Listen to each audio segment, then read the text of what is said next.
After a long day, I had just settled into bed when my phone buzzed with a notification from the security camera app. I'd recently installed cameras around my property after a break-in attempt in our neighborhood, so I felt a sense of relief every time I checked it. But tonight, as I opened the app, my stomach tightened. The notification was from the backyard camera. It showed a figure, a tall man, standing in the shadows near the garden shed. The figure was only partially visible, hidden just outside the range of the security light. But I could make out enough. Someone was there, just standing, watching my house. I held my breath and watched, hoping he'd just turn around and leave. But he didn't. Instead, he slowly stepped out of the shadows, moving toward my back door. My heart pounded. I quickly dialed 911 and whispered to the dispatcher, describing the man on my property. The operator assured me that officers were on the way and told me to stay inside. I watched the live feed on my phone as the man approached the back door.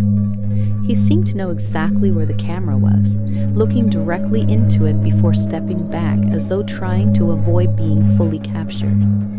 Then he turned and walked out of frame, disappearing from view. I stayed on the line, clutching my phone, my breath shallow, ears straining to hear anything out of the ordinary. Minutes later, blue and red lights lit up my street as the police arrived. The officers checked the backyard, and I watched anxiously from my window. But after a thorough search, they found no one. They assured me it was probably just a trespasser, maybe a curious neighbor or someone passing through, and told me to call again if anything else happened. Relieved, but still rattled, I locked all the doors and returned to bed, the adrenaline slowly wearing off. The next morning, as I was getting ready for work, my phone buzzed with another notification, this time from my kitchen camera. Confused, I opened the app, but the video had a glitchy, static-filled feed, making it hard to see clearly. I replayed the footage, rewinding to just before I'd called the police the night before. The video showed the man in the backyard, as I remembered. But then, right before the camera cut out, he did something I hadn't seen live.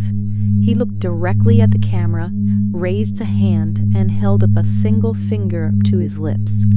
Shh. A chill ran through me. I checked the other camera feeds, and as I watched, I noticed something horrifying. Before the man had approached the backyard door, he had been standing just outside my bedroom window, watching me as I called for help.